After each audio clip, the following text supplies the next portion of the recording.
Hey, I'm Enna, I'm Zach. and we're doing our second vlog for EMAC 4301, Understanding Video Games. We're going to talk about some epic wins, what an epic win is according to Jay McGonigal, and what an epic win is according to a few other sources we found. And then we'll talk about our own epic wins related to video games. So, an epic win, according to Jay McGonigal, is a win that is just so extraordinarily positive and just so amazing, so great that it gives you like this like sense of happiness and urgency, like to tell other people. Right. Okay. Right. Okay. So with that, Zach's gonna give us like a quick example of what an epic one looks like. So he's gonna make a face real quick. So we found this, definition from the most legit site there is. I don't know if you heard of it, called Urban Dictionary. So we looked up epic win on there just to see some definitions to see how they describe it. And see, as you can see here, an epic win is a win so great, so awesome that it is epic in all caps. May also be used to describe something very nice and enjoyed. And the second one we have, an incredible success so fantastic that long poems would be written about it in the future. Let's see, another one, a winner victory of some nature which falls in the following categories: an overwhelming victory over an opponent, a victory that's been snatched from the jaws of defeat, an unexpected victory from an underdog, or something fantastic that's happened to work out unexpectedly well. And then the last definition we found on Urban Dictionary, probably not the most accurate, what you shout while on amphetamines. Epic win! Yeah. All right. So we're going to go through and talk about our top 5 epic wins. We'll go ahead for video games. We'll each say like go from bottom up, 5 to 1. I'll go ahead and start us off.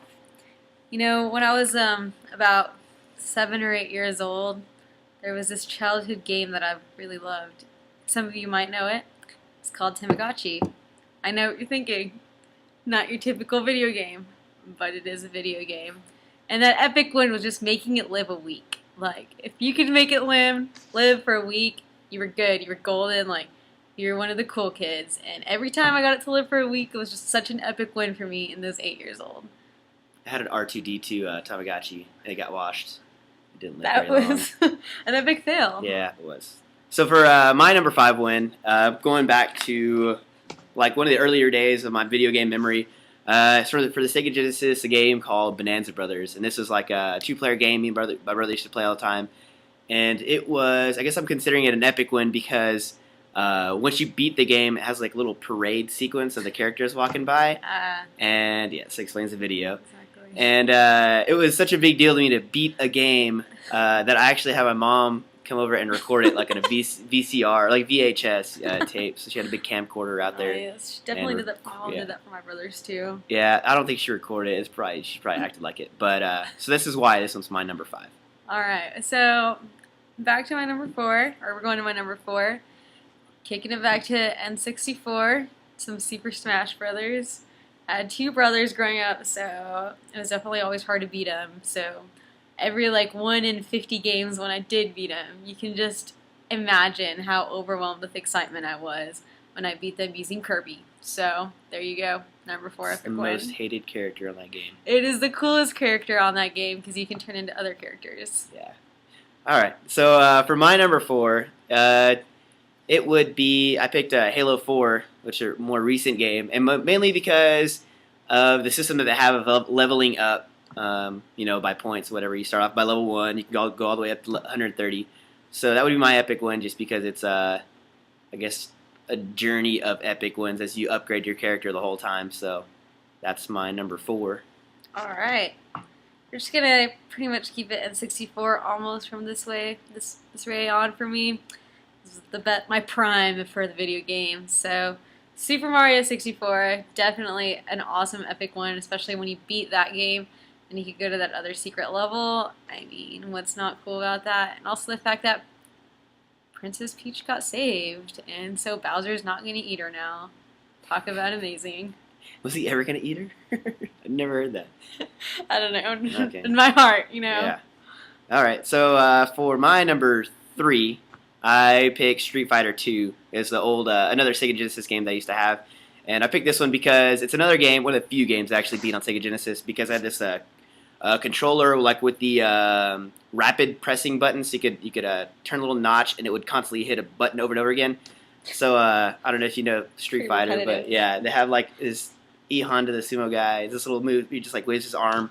So basically, I just turn on the rapid button or whatever, and just kind of move slowly towards the enemy, and it was unstoppable. So whatever pretty works, cool. right? Yeah. Whatever works. So that was my number 3. Awesome. Number 2, getting up there, almost won. Taking it back to like the arcade with Pac-Man. I mean, I know it's a pretty simple game, but when you think about it, I mean, running away from those little ghosts and getting the cherries and getting all the dots, just that sense of like accomplishment when you finish, is too great. Like, you just had to go tell everyone in the room that you just beat like a level of Pac-Man. So there you go. Cool. All right. So my number 2 is actually not even beating the game. It's the I'm sure a lot of people will recognize this one. It's the Water Temple in Legend of Zelda, and for the 64. It's a terrible life experience, and I got through it. I'm a better person now because of it. It's so bad that there are actually Facebook groups, dedicated towards the hating of the Water Temple. So I'll say that much. Wow, fantastic! Sounds like you need that on your wall when you graduate. Yeah, totally. It's on my resume. Nice.